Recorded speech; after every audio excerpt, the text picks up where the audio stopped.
बैल और शेर की कहानी। एक जंगल में 3 बैल रहा करते थे। तीनों आपस में अच्छे मित्र थे। वो घास चरने के लिए जंगल में एक साथ ही जाया करते थे। उसी जंगल में एक खूंखार शेर भी रहता था।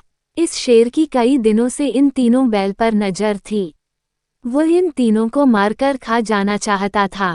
उसने कई बार बैलों पर आक्रमण भी किया, लेकिन बैलों की आपसी मित्रता के कारण वो कभी सफल नहीं हो पाया। जब शेर उन पर हमला करता था तो तीनों बैल त्रिकोण बनाकर अपने नुकीले सींगों से अपनी रक्षा करते थे। तीनों बैल साथ मिलकर कई बार शेर को भगा चुके थे, लेकिन शेर कैसे भी करके उन तीनों को खाना चाहता था।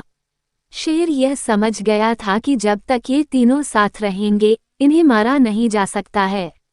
इसलिए उसने एक दिन इन तीनों को अलग करने के लिए एक चाल चली।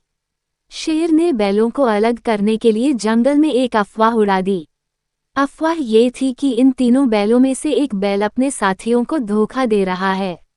बस फिर क्या था, बैलों के बीच इस बात को लेकर शक बैठ गया कि आखिर वो कौन है जो हमें धोखा दे रहा है। एक दिन इसी बात को लेकर तीनों बैलों में झगड़ा हो गया। शेर ने जो सोचा था वो हो गया था। अब तीनों बैल अलग अलग रहने लगे थे। उनकी दोस्ती टूट चुकी थी। अब वो अलग अलग होकर जंगल में चरने जाने लगे थे। बस शेर को इसी मौके का इंतजार था।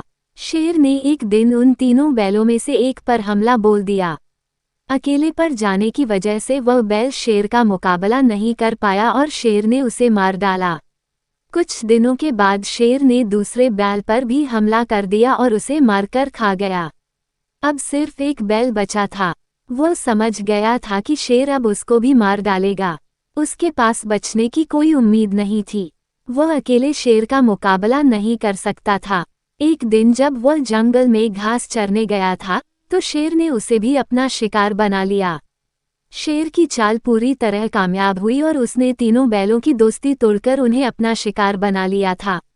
कहानी से सीख, एकता में बड़ी ताकत होती है। हमें हमेशा आपस में मिलकर रहना चाहिए और दूसरों की बातों में नहीं आना चाहिए।